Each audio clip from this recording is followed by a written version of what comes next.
Welcome to Mallett and Michelle on Dripping Springs, hosted by me, Michelle Lewis, and Steve Mallett. Hey, Michelle. Hey, Steve. Boy, we don't sound as congested as we No. Still got a little tickle, though. And our guest today is Yazmin Castaneda of Origin, Mexico. Origin, Mexico. I found her at a 12 Fox vendor thingamajiggy that they were doing over there and just fell in love with her clothes. She does online and pop-up retail for clothes that are originated in Mexico. Origin of Mexico, yeah. Yes. Handmade items. And I'm excited to hear what she's got going on. I'm actually wearing one of her dresses today. Yes, so, very nice. Very nice. And she's going to start making men's clothing, I think. I know. I think you're going to like it. You're going to have to get one. I will. Yeah. I definitely will. Have you heard of the Rinky Dink Domino Hall? The Rinky Dink Domino Hall? Yes. No, I haven't. You haven't even heard of that? Well, only because you had mentioned it one other time. You said something like, oh yeah, the Dripping Springs Mafia meets at the Rinky Dink Mafia Hall. Right. The old school mafia. There's a building, if you've ever been to Growlix, and I know you have. Oh yeah, maybe once or four. Yeah, or a few times. There's a little building as you walk up to Growlix behind what used to be the old Texco station. There's a little building. It's about 150 square feet. You and I took pictures. Oh, I was going to say, we took pictures there. Uh-huh. That is the Rinky Dink Domino Hall. Oh. And that building was originally down between the Texco station and the Rock Cafe in right downtown Dripping, which is on the other side of the street. And down a little ways. What was the Rock Cafe? It was a little cafe restaurant. Oh. There's a tasting room there now. Okay. And the owner of the Rock Cafe complained to the city that there was gambling going on at the Rinky Dink Domino Hall. So unscrupulous behavior. Yes. They took the building and moved it to where its current location behind 300 Mercer Street. And it's there now. It's very dilapidated. Dilapidated. Are you making up words, I'm Steve? making up words. I'm doing a Michelle Lewis. It's decapitated? It's decapitated. And so there's somebody going to fix it up. And that building is actually a registered historical landmark. What are they going to make it? They're going to make it a domino hall. Oh, I can play some Mexican train like nobody's business. I bet you can. So the history behind this building was all the men in Dripping Springs, because this was 80 or 100 years ago. Misogynist.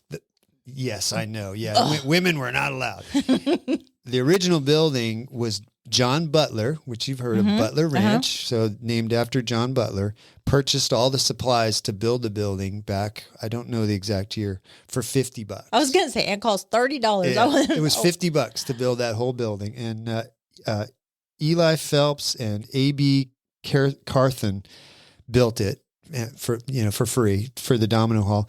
And the history is a lot of the business in Dripping Springs, including political business, was done at the Rinky Dink Domino Hall on Friday and Saturday night, including that's where the men of Dripping Springs would go to announce that they were running for mayor or city council. I wasn't that far off. I was just thinking I was being a smarty pants about the Dripping Springs Mafia. It actually literally was. A lot of the things that have happened in Dripping Springs that have been decided about this community from way back were done at the Rinky Dink Domino Hall, which is coming back. I wonder if they're going to name it the same thing. It's going to be called the Rinky Dink Domino Hall. That's cool. That's a cool story. I know. I love it. It's going to be another cool place to hang out in Dripping Springs. That's neat. we really do like Growlix. It's, they have done it just remarkably well. Yeah. So I really like it. So, having Yazmin come in, I thought it would be fun to kind of talk about our relationships between Texas and Mexico. Mm-hmm. And I have a couple of my weird true facts. And I thought you were going to do a little sound. You know what? I've been looking for the right soundtrack and I haven't found it yet, but I'm going to find it. So I'll just say weird true facts. Okay. So, excuse me. I'm so sorry. I just Cedar Fever. Blaming it on Cedar Fever. Okay. So this is about the independence of Texas and Mexico. Number one, the Texans should have lost the war. Did you know that? I did not know that. I had to put my little cheaters on to read my little cheat sheets. The Texan victory was due more to unbelievable luck than anything else. The Mexicans had crushed the Texans at the Alamo and then again at Goliad and were steamrolling across the state when Santa Anna foolishly split his army into 3 smaller ones. Sam Houston was then able to defeat and capture Santa Anna at the Battle of San Jacinto, just when victory was almost assured for Mexico. Had Santa Anna not split his army, been surprised at San Jacinto, been captured alive, and ordered his other generals to leave Texas, the Mexicans almost surely would have been put down in the rebellion. What would the world have looked like now? Well, we wouldn't have had, what is it? Remember the Alamo, right? So that's for sure. That's the next one. Number 2, the defenders of the Alamo weren't supposed to be there. One of the most legendary battles in history, the Battle of the Alamo, right? In early 1836, General Sam Houston gave clear orders to Jim Bowie,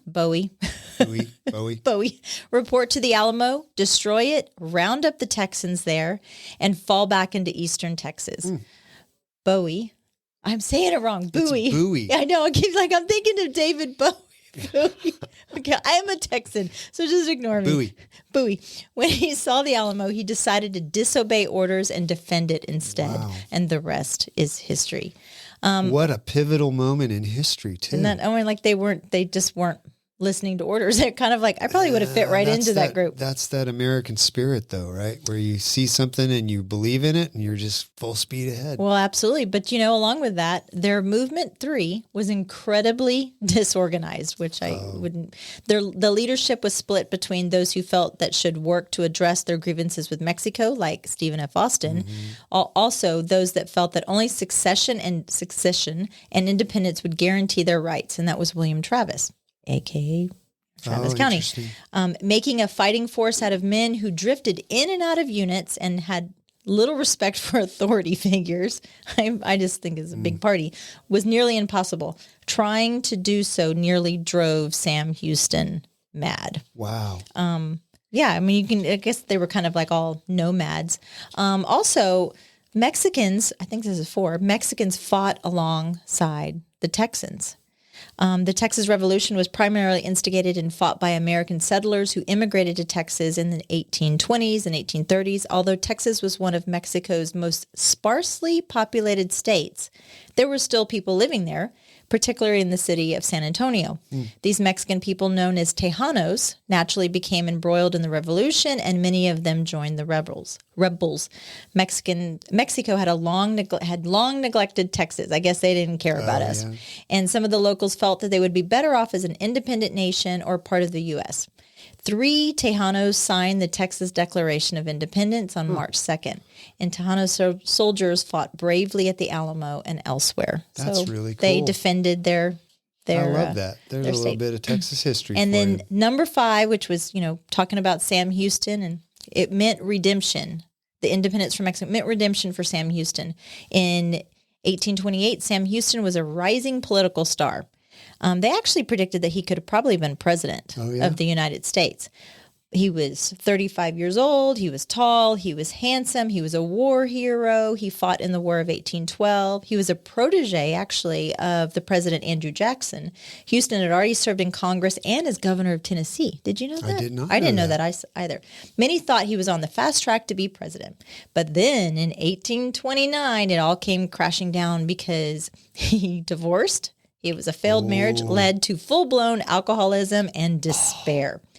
And the harder they fall. Wow. Well, he kind of went to Texas to kind of find himself, and he was eventually promoted to commander. Just like all those Californians coming here now. That's right. But he was commander of all the Texan forces, and against all odds, he triumphed over Santa Anna at the Battle of San Jacinto. And after that, he later served as president of Texas, and after Texas, he was admitted to the U.S., and he served as a senator and a governor. That's cool. I did not know all that. I think it's really cool to kind of see. I think a lot of people that move here to Texas don't really understand our rich history that we have with Mexico. So I'm looking forward to hearing Yazmin's story. Yeah. She grew up in Tijuana, Mexico, and hearing how she feels about all of that. Yeah, I'm excited to have her on too. When we were in Nashville, my weather app said, "Hey, there's a thunderstorm coming." And, being from Texas, I'm like, thunderstorm, who freaking cares? Yeah. And this thunderstorm came through Nashville, and it scared the hell out of Holly and me. It was the loudest, most lightning, loudest thunder I have ever heard. Brought rain. The rain was so heavy that we couldn't see 12 feet across the back patio on the house. But There it was a wall cold there. though too, right? It was cold. Yes. Yeah. Well, it was like in the 50s. Yeah. And so I was thinking a little bit about lightning, and I was wondering, because this thing was like boom, boom, boom, boom. And I was thinking, I wonder what the most lightning strikes are. And I found this report from a company called Vasela, which owns xweather.com, which is a website for companies like for airlines and people that put on concerts and things like that, where they subscribe to this weather service. It's better than just like a weather app. It's very detailed. I was talking about weather statistics from 2022. And in the United States in 2022, there was 198 million lightning strikes. Oh, yeah. And the top 3 states for lightning strikes, you want to guess what they are? Well, I'm going to start with number 3. I'm going to say Tennessee, Texas, and Oklahoma. Tennessee, Texas, Oklahoma. Nope, you got one right. Number 3 was Louisiana. Okay. 2 was Florida.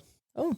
Texas is number 1. I have a new obsession, and I track my son on Flight Radar 24, and he was on a rescue, all that flooding that was happening in California. Rescue, Coast Guard rescue. And I was talking to him. I was texting him while he was flying to the rescue. Oh, don't say that on air. And he doesn't listen anyways. And he was like, "Mom, there's lightning all around." And he's like, so I got on the weather app and I sent him pictures. And I was like, "Look, this is what's going. You're flying right into it." Wow, that's pretty rough. scary. Yeah, it is.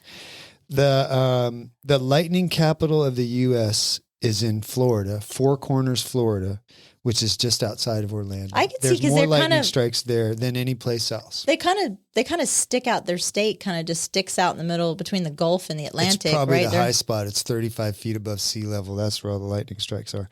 But in the state of Texas, last year, almost 28 million lightning strikes in the state. And think about that. That's a lot of lightning. We've had 3 houses in High Point that were struck by lightning and caught fire. We've had a couple houses in Dripping Springs over the years burned down. Oh, yeah, on Sawyer.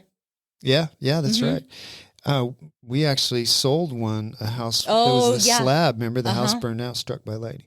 And the most lightning strikes ever for less than 24 hours, there was a volcano in the South Pacific called the Hunga volcano. The Hunga? Hunga, yes. Hunga hippo? Hunga hippo. In 6 hours, they had 400,000 lightning strikes, which, if you do the math, works out to, drum roll, 18 lightning strikes per second. Oh. Per second. Could you imagine being there? You'd be scared to death. Have you ever had like a close encounter with a lightning strike? I have, where the hair starts to come up on the back of your. Yeah, I have. When I lived in Florida when I was really younger. Yeah, I was out, worked on a golf course, and this lightning storm was coming, and I just had a little bit more to do out on the golf course, and I waited, and the hair on my head, and I had a lot of hair back then, started to stand up on the back of my head, and I had a weed eater, and I threw it down on the ground and ran into this building, and I was like, I think I was like seconds away from being struck by lightning. Funny story.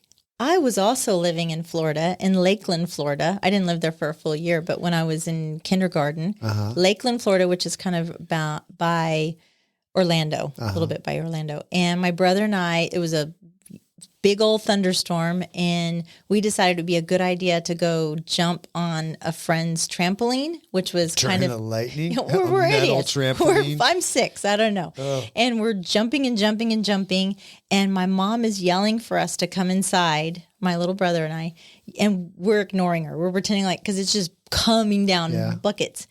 And all of a sudden, the lightning struck the trampoline. And my brother and I flew off of the trampoline. Gosh. Probably, I don't know. I was 6, so I'm trying to. I wouldn't felt exaggerate. like it was 100 feet, but it was 10 probably feet 6. But I know it flew us over, and we thought it was the funnest thing ever. I guess it hit. I guess it hit one of the what are they called? The springs. Yeah. And I guess it hit one of those. Holy cow. My brother and I still talk about that. And then we were like, okay, girls, we're going inside now. Yeah. My mom said she just saw the spark and she just saw the two of us just fly off. Wow, that's So wild. that's what's wrong with me. Yeah, well, amongst many things. I got one more thing to tell you. The least amount of lightning strikes. And so this report, it's pretty interesting. It said the least amount by state was the 51st state, which we'll talk about that in a second, of Washington, D.C. Can you think of any place else on the planet That that deserves should to be be- struck by lightning more than Washington, D.C.?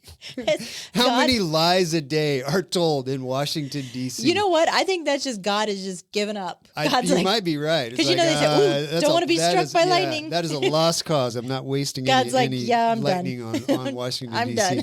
But it's pretty funny. I saw this report, and it said of the 51 states and Washington, D.C., there was a bill passed in Congress to make Washington, D.C. a state, and it didn't get through the Senate. But this group, Visela, is calling it a state. It's not a state. I don't even see how that would be possible because literally you could almost walk across DC Yeah. in a day. The And I whole almost idea, have. the whole idea of Washington D.C. was that it wasn't beholden to a state but the reason that they want it to be a state is it gives them 2 more senators that vote a certain way. So, Yeah. Well, but anyway, so Washington D.C. definitely on my list for places that should be struck by lightning more in 2023. But hey, let's take a little break and get Yazmin in here. yes, let's do that. All right, we'll be right back. This portion of the show is brought to you by the Mallett Integrity Team of real estate professionals. They are based in Dripping Springs and bring you over 45 years of combined experience helping people reach their hill country real estate dreams. When you want the best in town, call them at 512-829-2062 or look them up at mallettintegrityteam.com. And now, here's Steve and Michelle. All right, welcome back to the show. We're here with Yazmin Castaneda. I said Oh, it right. you did it. I said it right. Castaneda. Yes. Welcome to the show. Thank you so much for having me. Yeah, we're excited that you're on. Tell us when you moved to Dripping Springs and what brought you here. Well, that was an interesting period of our lives because we moved a few days before COVID. Oh, Literally maybe 3 to 4 days before Oh the my shutdown gosh. in 2020, March of 2020. Oh. So we come from California, but Okay. don't hold that against us. You want to be a Texan, I right? want to be a There Texan, you go. and I always like to highlight that my husband's grandmother was born in Texas, so therefore I am Texan by marriage. There you go. So we moved in 2020. We had plans of relocating out of California for many years. We just couldn't find the right time. And we placed our house on the market in 2019. It sold at the end of 2019, and then we moved in late February. We found that Dripping Springs especially was an amazing community, very family oriented, something that we were looking for. And the hill country reminded me of where I grew up, which is in Tijuana, Mexico. So the topography, Tijuana, yeah. The topography reminds me a lot of just the hills in Tijuana. It's a Yeah. coastal city. Yeah. And we saw it. We saw the beautiful pictures, springtime pictures. We came out here to visit, I believe, in 2018 to just scope things out and just make sure that it was the right home for us. We made the decision. We sold our house, and right before the pandemic. how did you discover Dripping Springs, though? Did you just Google Honestly, best places in yes. Texas to live? Yes, I discovered it through Google, and I think I did a Google image because, this is me not knowing much about Texas. Yeah. Everyone mentioned Texas is an amazing place. It's different from California in terms of the weather and things like that, but also it's very flat. So in my mind, I was thinking it's all flat. So I did a lot of research, and I found we knew that we wanted to live in Austin, but where in Austin, we didn't know. And then I realized, there is a hill country, and we're about 20, 30 minutes away from Austin, so it works out great. And I Googled it. People say that Dripping Springs, and it's kind of funny because my daughter-in-law is from Napa, and when their family came here for the wedding, they said over and over and over again how the topography of Dripping Springs reminds them so much of the wine country of Napa. You know, I moved from California 20 something years ago. I hold it. I do hold it against you. Okay, yeah, good. she still does. Yeah. But it was funny because when I was telling my friends in California that I was moving to Texas, after talking to them for a little bit, I realized they were thinking like we were moving to like Fort Collins, where it was all sand and cactus, tumbleweeds. Seriously, tumbleweeds. And I was like, no, there's creeks and rivers and there's trees, and they're like, really? Like a lot of people don't even know this exists. The secret is out now. Yes, I know. When you originally thought about leaving California and relocating, what spurred that? What made you guys want to do that? You know, a lot of things. I think the main thing was quality of life for us. I enjoyed my career. I did. However, I was at a point where I realized that I was completely burnt out, unfulfilled.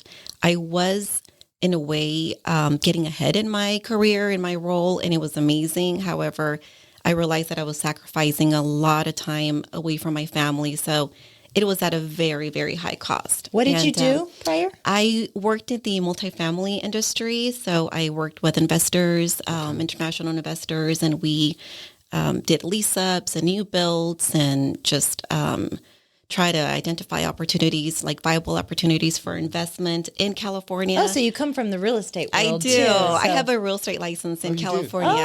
So I can relate to some of the struggles. And it was mainly, and I had a large team. I had a team of maybe 30 employees. Wow.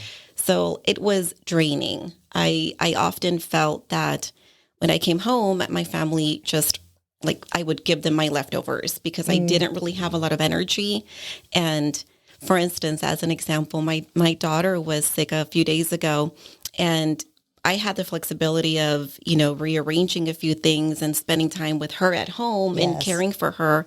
And I was telling somebody the other day that in previous years when I had my career, my corporate job, it was a struggle. It was like, who's going to take my meeting? What about this presentation?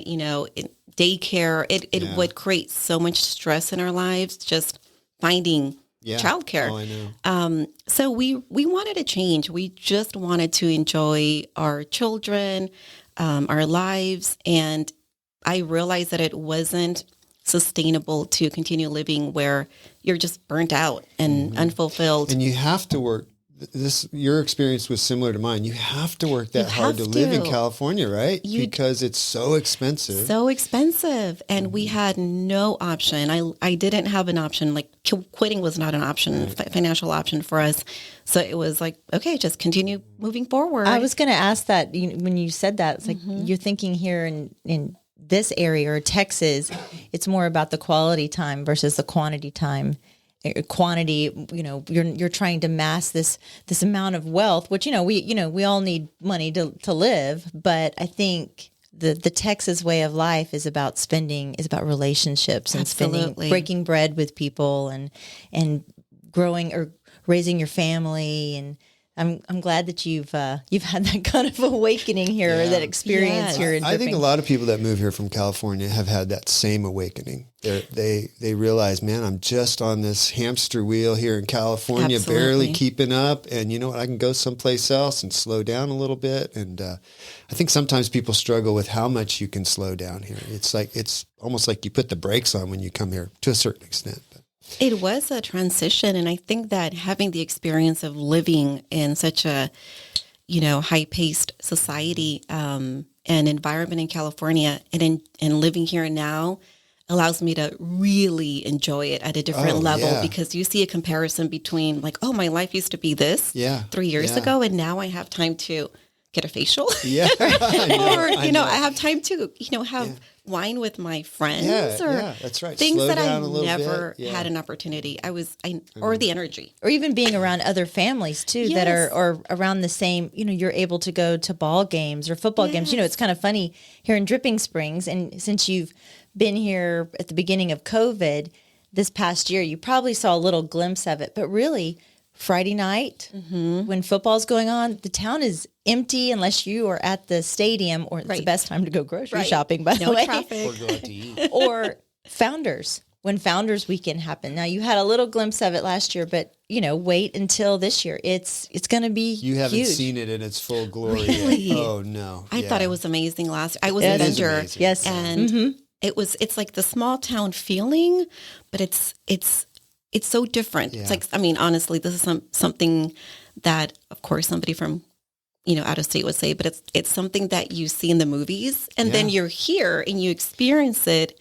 And my husband and I, we were walking, I think Friday before When the parade. I set up the, yes.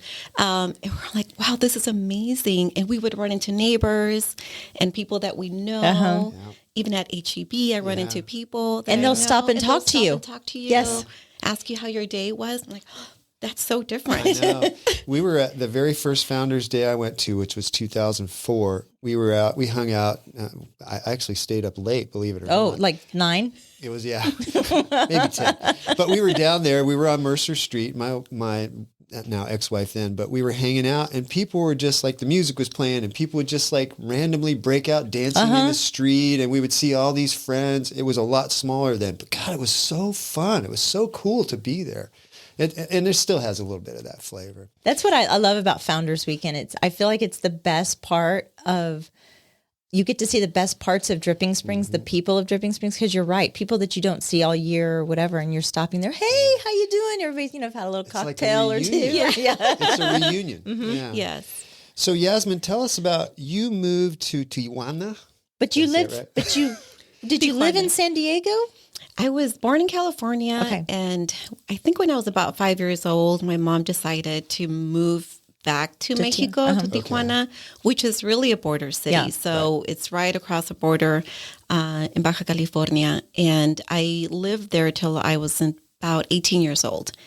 And then I moved to San Diego, and I was there for over 20 So years. you went to school in Tijuana, right? So you did high school, or did you come over to the stateside? I did both. Okay. So I first studied in Mexico, in Tijuana, and then I would, as I got older and was in, I believe, high school, then I would travel every day to San Diego, commute every day, right across like a different country, and I would go to school there in San Diego. What school did you go to? So I went to Mira Mesa High. Okay. And then after that, so I lived in the Mira Mesa area in San Diego. And then after that, I went to Miramar College. Okay. Yeah. I liked living in San Diego when I was younger, but I didn't like it once I had a family. I was ready to go. Especially down in the valley, I was talking about you commuting over the border. That's where I grew up.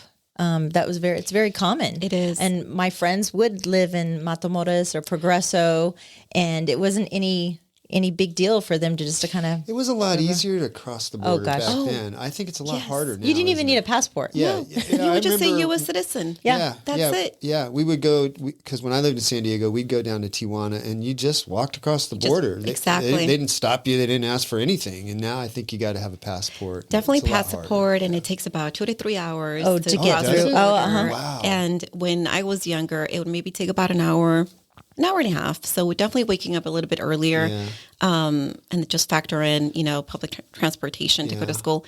But it was amazing because all I had to do was say U.S. citizen, and I believe based on how you would say it, they would sort of Believe you or not. Yeah. That was their screening process before.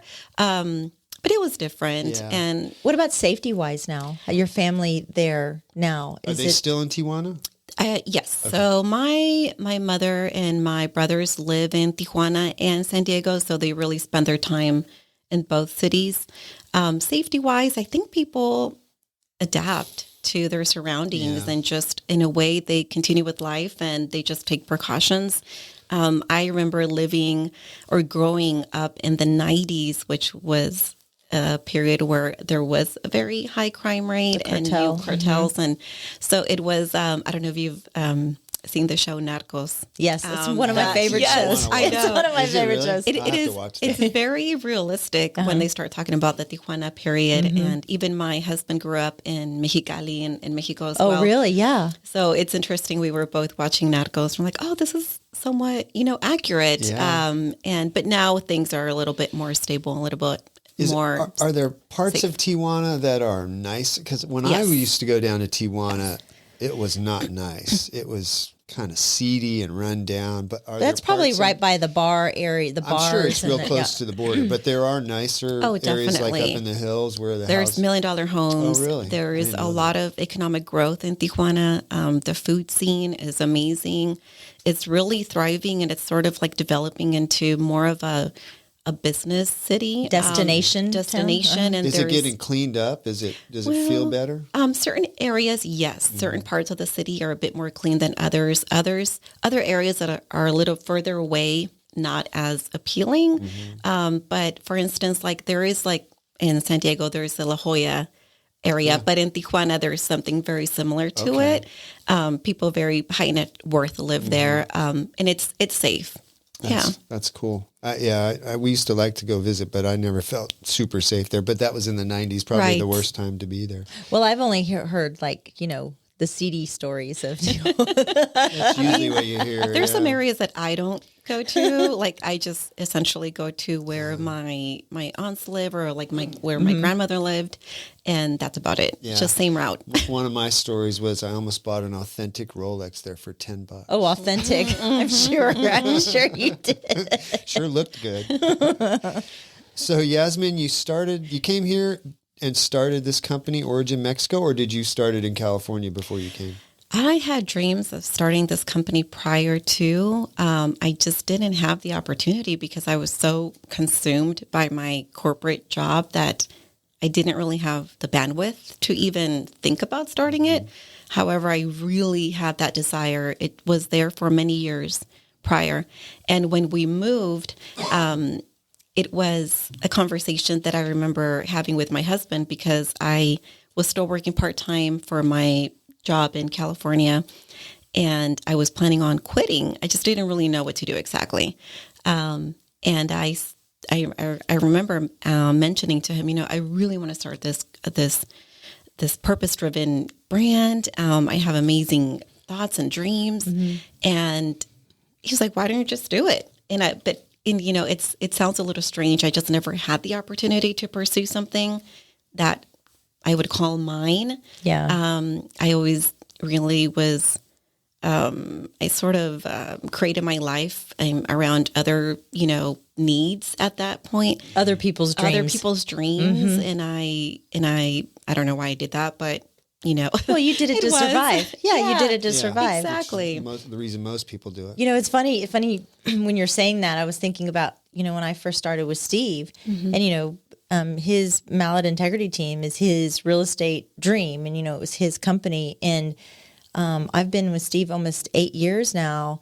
And there was a shift that happened between Steve and I. We've talked about it before, is that when his dream kind of morphed into my dream, like I want him to succeed, but it's like me succeed, and like we're partners. His name is there, but I feel like a true partner with him. And I don't think that we would be as successful if I didn't have my whole self into it. Because if I just felt like I was just clocking in and out and, whatever, peace out, I'm out of here, but I really feel That's invested. a pretty oversimplification. There was a lot of blood and tears that went through that whole process. Well, yeah. It was difficult. And I think we both learned a lot about each other and ourselves it was a coming to Jesus story. Well, yeah, I think It was. also is that, Steve, maybe just upbringing or just cultural, whatever it was, he couldn't understand why would somebody be as invested in me as I'm invested in me. And I've never experienced that before. Yeah, you're lucky to have found somebody and like I just that. and I just felt this is where I wanted to be. If I'm going to do this, I'm going to do this all, and I'm going to give you all. We've had a lot of fun together. Too. Yeah. So Yazmin, you were just saying purpose-driven business. What does that mean? To me, it means creating an impact and helping others if you have that opportunity. I really think back to the story of my grandparents because they come from a very humble background, no formal education. They left Durango without really having no resources, and they just wanted to create a better life, a different life for their family. So they left Durango and they moved to Tijuana, and they started their own business. They had a little fruit stand. They had maybe 10 different types of fruits, and that was it. They moved many children, their whole family halfway across the country. That is amazing, and that was very risky. And showing up in a new place, and you just don't know what kind of territories you're going into. And I really am inspired by their story because it really, like, sometimes as a business owner you go through some challenges, but when I think about the fact that they were able to persevere and push through, it just motivates me to really just look for the opportunities and continue to be optimistic about things. Yeah. So I'm very much inspired by the fact that they started where they did, and they were able to really create wealth through work ethic and perseverance. And I know that a lot of people gave them opportunities throughout the way. So, they didn't speak English. No formal education. Maybe I think they had like a 4th grade formal education, and no financial means whatsoever. But my grandmother, she passed away earlier last year. She was a very wise businesswoman, and she made amazing decisions. And I think about the fact that they were given the opportunity to succeed because people were, they allowed them to maybe, sell to them or to just present like the things that they were selling. And I think that if we have the opportunity to give back to people, then we should take that. And when I work with the artisans, I see my family and them because they started, again, very humble beginnings. And if you've been blessed enough to be here in the States or anywhere else in the world and have a life that we have, like I feel blessed to be where I am today, then it's really up to us and our responsibility to give back in some way or another. I love that. And I think that's our philosophy too. It's like we have been so blessed and we need to share that with other people. That scarcity mindset that some people have of, I've got mine, and if anybody else gets theirs, then that hurts me. That's terrible. Everybody can do better if we all help each other. Right now also with the political climate, it's sad in the sense that I feel like it's taboo to say that you're a proud American. And it seems like listening to your story, reading your stories, that you have 2 identities, that you consider yourself American and Mexican. But just listening what you just said, you're proud and you're blessed that you're here and that you've been given this amazing opportunity. And the name of your company is called Origin Mexico. So it originates in Mexico. All of your products, correct, originate in Mexico, and then you're able to come over here and sell to to us. I mean, I own several pieces and I love it. Thank you. Yeah. So tell me about that whole process of where it started. Like, where are you finding these artists that are making these amazing pieces? I mean, I spotted you. How I found you is she was at the 12 Fox. This was last year, or year before last. I think it was last year, right? I think it was last year, and she was there, and I just was drawn to her booth because, I actually have always considered myself kind of Mexican because I grew up down in the valley. But her clothes were amazing, and we had just talked about the cultural appropriation episode, that's right. Where if I was wearing something like the dress that I'm wearing today, someone would think I'm culturally appropriating. And I went and I started a conversation with her about this. And I said, hey, we have this podcast, and what do you think? And we had an amazing 30-minute conversation about this. And do you remember what you said to me? I think you bought the coral dress. Yes, right? I did. Yes. But yes, I mean, that's an interesting topic because it's a topic that I was not quite ready for as a business owner, as a Mexican-American, as a first-generation Mexican-American. It's interesting because I love to work with the artisan women. They work many, many hours. Everything that we carry is handmade. So it's small batch produced, and it takes hours to create. And we're not only supporting them financially, but we're helping keep these beautiful traditions alive in their families. And as a mom, there is a very sweet spot where, for me, because they work in their homes with their kids around them, like their children are in their yards or their children are just next to them. And I know that as a mom, that just means so much. But I don't recall exactly what we talked about, but I know that we met at Tall Fox, which is an amazing business too, by the way.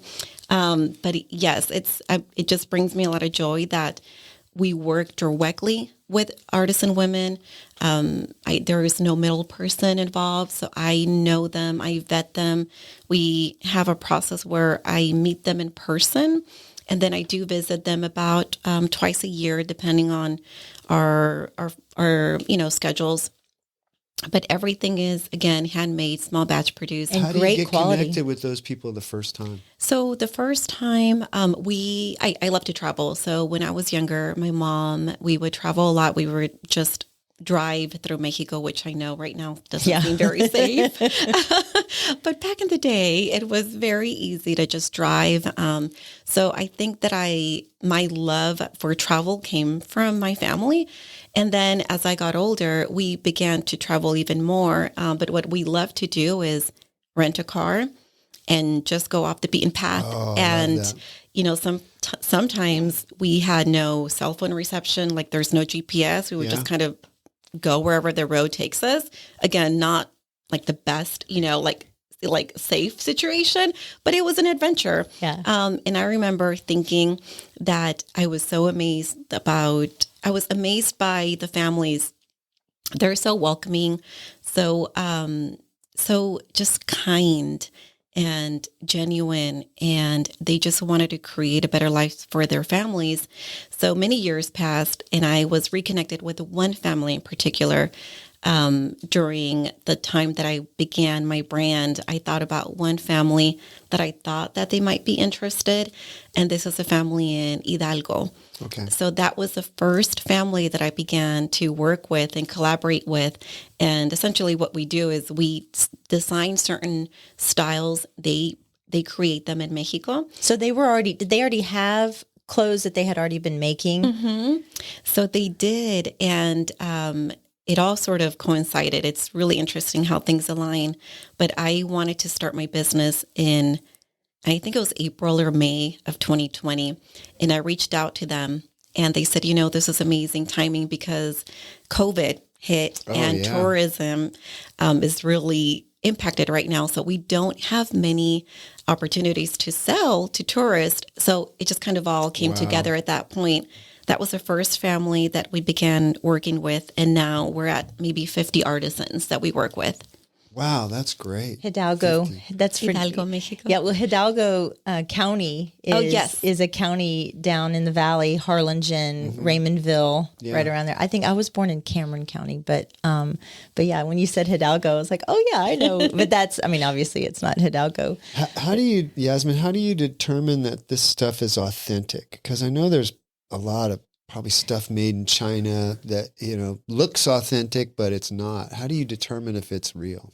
I think that one of the main things for me is working directly with the artisans. You have the personal connection. I have the personal connection. Yeah. There is a vetting process for me. So before I start working with anyone, I go to their homes, I meet with them, I am introduced to their process, and I want to make sure that they're the ones creating the items. So right now we only work with about 12 artisan families. Okay. And we'll be introducing men's guayaberas in the next maybe month or so. Oh, nice. What is that? The men's shirt. the linen. Okay. Yeah. Okay. And just to give you an idea, I've been working on this project for 8 months. Oh boy. And it took me 8 months to find the right artisan in Yucatan. And it's a process. And my intention is that it needs to be a very intentional process. I am very selective about the artisans that I work with because I also feel that, we're a family. Our values need to align. The Hernandez family in Hidalgo, she also, she's amazing. She designs things, and she's been able to hire her sister and her sister-in-law and her neighbors. So she's creating jobs for other women as our demand. And as our customer. You're creating or helping them create more of their little business as well. So all of this embroidery, back when I was a kid, a lot of it was hand stitched. So are they still doing that? It's handmade, everything. So you can see, like you mentioned, there are a lot of things that are being imported right now from India or China. A lot of fast fashion. Yeah. One of the things that I really want to highlight is that our items are all handmade. So it does take several hours, maybe 20 hours of somebody's life sitting in their garden creating it. There's two things. Your fashion that you sell is timeless. Yes. It doesn't come and go. Right. And I think there's a trend. I see it, and I see it myself, and I think I see it in other people. People would like to have clothing that has a story, that has an origin, right? And rather than going to the Gap and buying some $20 piece off the rack, if there's a story behind that, and when you wear it, you feel good about it, and somebody will say, "Oh, I like that top," and you go, "Well, let me tell you about it real quick." I think people really connect with that. If you go to Mexico or you go down in the valley, you can get. I mean, the quality of clothes that you sell, the fabric is just amazing. You can go down the border and you can find cheaper made clothing, and you wash it once and it frays or whatever. But I don't mind paying the price because I know, like what you said, like it is somebody that actually handmade this. The machine did not make this. When you pull it out of the closet, it's not just something to cover yourself up. It's like you wear it, you feel good about yourself. We did that Garrison Brothers tour in High, Texas, and that bourbon is expensive. I mean, it's like $75 to $85 a bottle. But once I went through the tour and I went through the process where everything is hand bottled, hand dipped, hand this, and I had this epiphany. I was sitting with my son Logan, and I was like, I don't mind paying that price now because I know you know the story. I know it's coming, and so, but it's not the fact that I mind it anyways. But with them, but you do feel like you're giving back in a sense that I'm not just gonna go. I will still go spend money at TJ Maxx. I'm not just piling my clothes up in TJ Maxx. Yeah, you're helping somebody else's Absolutely. Yeah, Yazmin, do you warehouse the stuff here, or do you kind of try and order it in small batches? How do you control that? My house is my warehouse. Okay. So my husband is amazing. He's very patient. I have it stored throughout the house, every walk-in closet, nook and cranny. It's grown, and it's interesting because when we had the option of purchasing our house and designing it over at Headwaters, we were considering the second story, and we don't need it. But now we sort of regret, because we do have a lot of the items. So the process is, because it is handmade, I do need to start working on a collection 6 to 4 months in advance.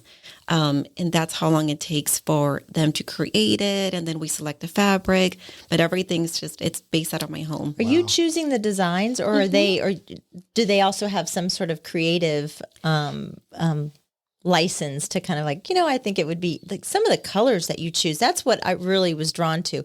It wasn't these bright Crayola colors. These are colors that I'm actually would wear, where I'm not going to stand out and I'm not going to look like the Mexican flag as I'm walking down the street. What I'm wearing today is a light blue denim with kind of a khaki colored ribbon. The clothes stitching. you just described are the stuff they sell in the seedy part. Yes. And it's exactly. Probably made in China. You also have a larger online presence than you have had, right? I mean, it's kind of grown. Yes. We're trying to grow it. We really want to work on our brand awareness, and we really want to convey the story. So for instance, today I'm wearing something that is hand embroidered by Rocio. She's an artisan in Oaxaca. I uploaded a video of her today, and I introduced just a quick intro of who she is. She's getting married in a couple of weeks, so I just mentioned that in her post. So these are things that, there are partners, but there also are friends. I know she's getting married. She sent me the invitation. I won't be able to make it. I know. But, these are things that I love about our partnerships and our collaborations is that I know them. And I know sometimes we just chat about our kids, or we just chat about life, or how's your mom doing? Is she feeling better? Things like that. So if, like this dress particular that I'm wearing, do you know who made this? The Hernandez family in Hidalgo. I know every single piece. So is it on my tag at all, or do you know? I just know based on the design. design. Know, okay. But I know every single piece, who makes it, how long it takes, where it comes from. Do you put tags on them that say origin Mexico? Okay. Now I am. I don't know about this one, but I've just started to do that. And it also says artisan made in Mexico, just to kind of highlight that. But yeah, so I do work on the designs, but the artisans, really, I want to respect their embroidery style. So for instance, this is an embroidery style that is particular to Amuscos in Oaxaca. So definitely respecting that. That's something that's created in Hidalgo, Mexico. I respect that. And then other designs are made in Chiapas. So I will maybe modify the colors because I love neutrals. And I think a lot of my customers do. That's what makes it more timeless. Yeah. Exactly. A bit more versatile. You can wear it to the office or just out and about. And I do modify things a little bit, but I always want to respect their embroidery style. And is there a story behind the flowers? Like, is it just is the that particular part of the style from that area? That's part of the style from the area. There are some items from Chiapas that do depict more of a story or like a meaning, like the flowers or like the birds or sunrise. But these they're just pretty flowers. Tell us something you've learned about yourself as you've gone through this journey from, corporate, working in the corporate retail or real estate world to being a business owner. Tell us something that you've learned about yourself. Wow. Something I've learned about myself is that, there's always room and opportunity to learn new things and to, if you're passionate about something, just researching and learning and consuming information, you always have the ability to craft a life that you've always wanted through perseverance and just keeping a positive mindset. And I think that, like I was mentioning before, sometimes I wish I would have, come to this conclusion of like, oh, you could actually craft your own life. Sometimes it takes 40 years, like for me, sometimes it takes longer. Yeah, I think for a lot of people, they never get there. Sometimes you never get there. Exactly. So I think that for me is what I've learned is a couple of things. Just, you always have the ability to craft a life that you've always wanted, but also to have a self-compassion, and if you don't succeed, it's okay. It's a lesson learned. There are times when I've introduced certain things or done things through social media, or maybe presented things a certain way, or pop-ups that didn't work out. It's okay. Self-compassion as a business owner, you just have to push through. What did you learn from that experience and apply it? Yeah.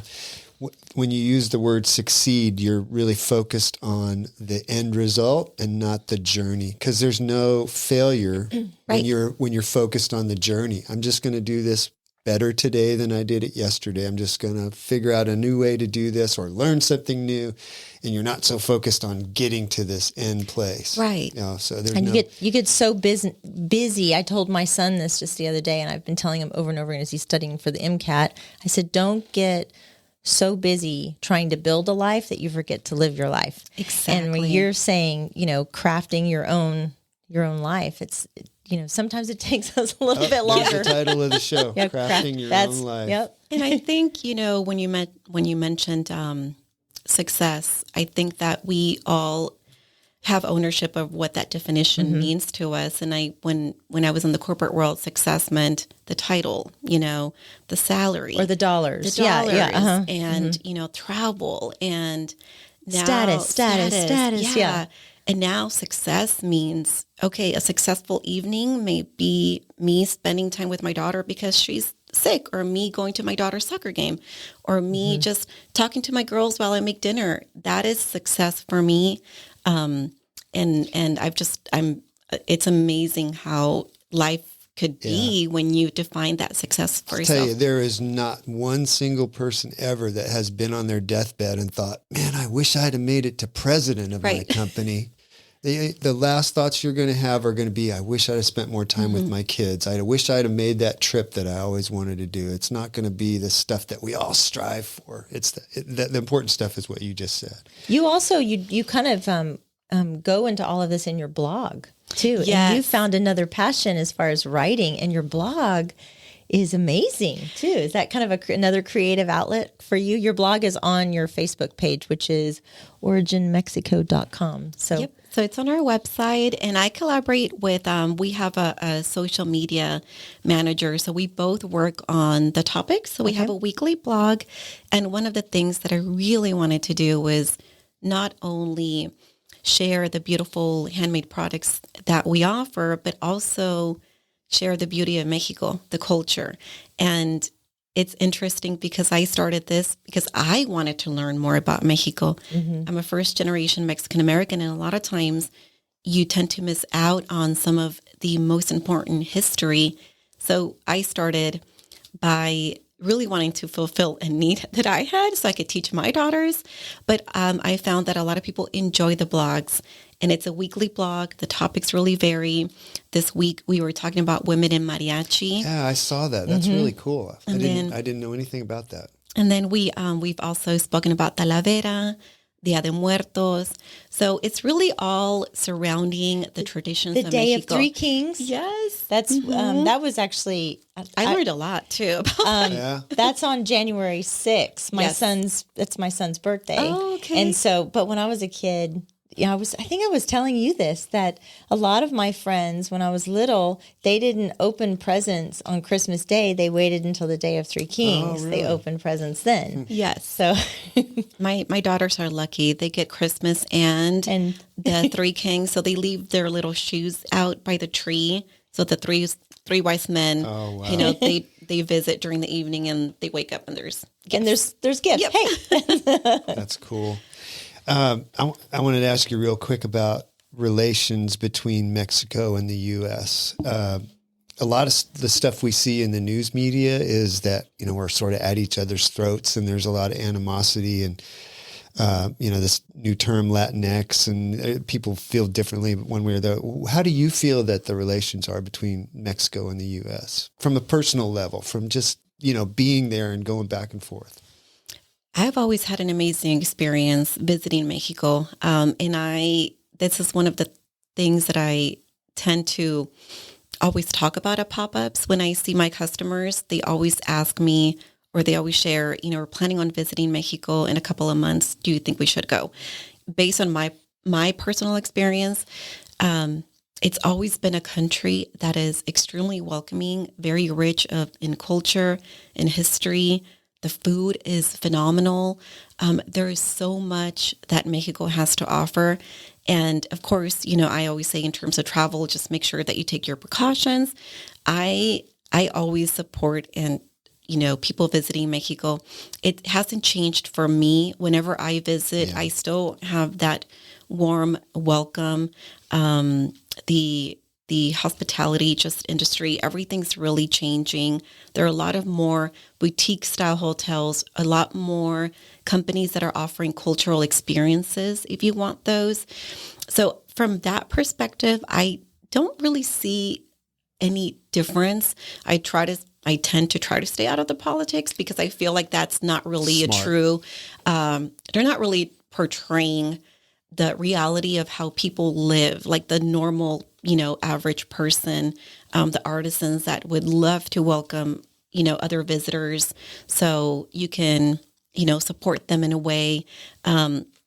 There's the Fundación en Via that I work with, and they also offer cultural tours during Dia de Muertos. So I feel that Mexico has a lot to offer, and unfortunately, what's being portrayed out in the news is maybe at a disadvantage for the tourism.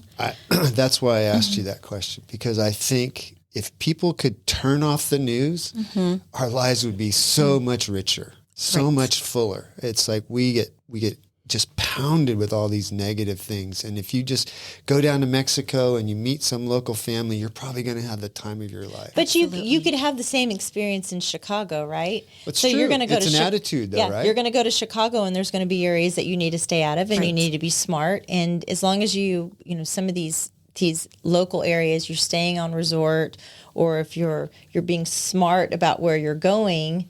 But if you stay at the resort, you don't get to experience the real culture around. Well, the resort's going to be like a little piece areas, of the U.S. stuck in Mexico. There is a school of thought, and I did hear this on Joe Rogan, as a matter of fact, is that the reason why some of the resorts are so safe is that the cartel has a huge financial investments into some of these, and so they keep these resorts safe because it protects their investments, right? But like surrounding it, just like in the, you go down to Matamoros, you go down to Progreso, there's certain, like Tijuana, like what you're saying, the seedy areas. Yeah, there's gross and yucky people everywhere, right? Yeah, and they're going to prey on the people that are drunk and just want to go. Yeah, well, what we usually do when we go to someplace new is we find somebody local and we start a conversation with them, and we say, so tell us the areas we need to stay away from. Right. And if you had family coming in, where would you send them? And then we go to those places, and we want to see something local. If they say, well, you should go to Panera Bread down the right. No, that's not that. Yeah, we visited Oaxaca with our family last year during the summertime when the girls were on school break. And we were in Oaxaca for about 12 days, maybe. We rented a car. And we drove from Oaxaca City to Huatulco, which is in maybe 8-hour drive. You drive so you go through, the city, kind of desert, and then you drive up to an elevation, I believe, 8,000 feet. So you're in the forest, and then you reach the coast. We were without cell service for maybe 6 hours. Jeez. And we felt completely fine. Yeah. I mean, the girls were with us. Of course, you're always, sort of, taking precautions and aware. Yeah. But I think that the best conversations that we had were with people that we met along the way. Yeah. I'm with you. That's the same way we are too. When my wife and I travel, we don't use our phone for GPS. We use a Rand McNally road atlas. Oh. And we always take back roads. If we can avoid a freeway, we will at any cost. Right. And you go through some of the coolest little towns, and you stop in a little restaurant, and you talk to the owner, and you learn all kinds of things you never would experience by staying on the freeway and all the main places. I got one more question for you. Yes. You have a collection of Doc Martens. So a lot of people are so surprised to learn this about me. So when I was growing up, I grew up in the 90s. Grunge area. Yeah. I still love, the music. But I had a collection of Dr. Martens, and the first pair of Dr. Martens that I received, I think it was at my 12th birthday. And I started collecting them. My husband actually, and then I think my mom has them at her house, like in the attic somewhere. And my husband gifted me a pair, I think 2 years ago. Like, okay, so a lot of people are so surprised to learn that about me. We for were some just reason. talking about them yesterday, and they're coming back. You need to go get them out of the closet because they're back. My actually. daughter, my 9-year-old daughter, she got her first pair of Dr. Martens for her last birthday. Yeah. So she's continuing on It's that tradition. funny, isn't it? Yeah, I'm going to go get my bell bottoms out of the attic next week. Oh, please do.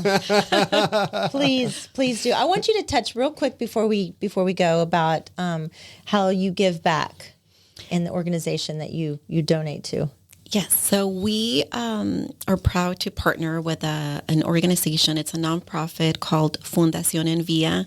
They're based out of Oaxaca, and they work with artisan women through microfinance loans and also responsible tourism. So one of the important pillars of our brand is to really help create economic independence for a lot of women. So they're not in certain circumstances that are not, enjoyable for them and their families. So Fundación Envía, what they do is they give them the tools, the resources, so they could create their own businesses and succeed. And they walk them through that process, and they have a business plan. They help them, create budgets. So what we do is we donate a portion of our proceeds to Fundación Envía. And a goal that I have for the next couple of years is to find another local Austin organization that I could support and help create an impact as well. Yeah, well, that's great. I love that. Well, Yazmin, this has been fun. I'm glad Thank that you you. came on the show, and She brought us gifts too. Oh yeah, yeah. Should we do those now, or should we? Here, let's see. Yeah, let's see what see. our goodies are. We always love our guests that bring gifts. I know. Oh, let's see. It was between this or pastries, and I thought, well. Pastries would have been okay too. Okay, let's see. Oh, There's a pretty bag here. okay. Ready? I'm going to give you a box. This is for Holly. Oh, okay. Ooh, You can't- Holly. And Holly, he did not go buy this. This was given to him. I will be true. Oh, my gosh, that's gorgeous. Let me see yours. beautiful Oh, those are earrings. gorgeous. Look Actually, at that. this color blue looks really good on That's my wife. beautiful. great. She's a redhead, and this Oh, there is- you go. yeah. We'll take a Perfect. picture of this. Oh, thank you, Yeah, we'll put so these much. on our Instagram. Thank you very much. sure. Yazmin. But- well, Yazmin, thank you for coming in. Thank you. And Thank we you for really having me. appreciate your time. So, ladies and gentlemen, Yazmin Castaneda of Origin, Mexico. This show has been brought to you in part by the real estate pros at the Mallett Integrity Team. When you're looking to buy or sell, you need them on your side. Why settle for less when you can have real estate done right? Give them a call at 512-829-2062 or get more info at mallettintegrityteam.com. Thanks for listening. If you have comments or feedback, please email us at mallettandmichelle@gmail.com. Follow us on Facebook and Instagram at Mallett and Michelle. Listen to us on Apple Podcasts, Spotify, or wherever you get your podcasts. New episodes every Tuesday, and leave us a review.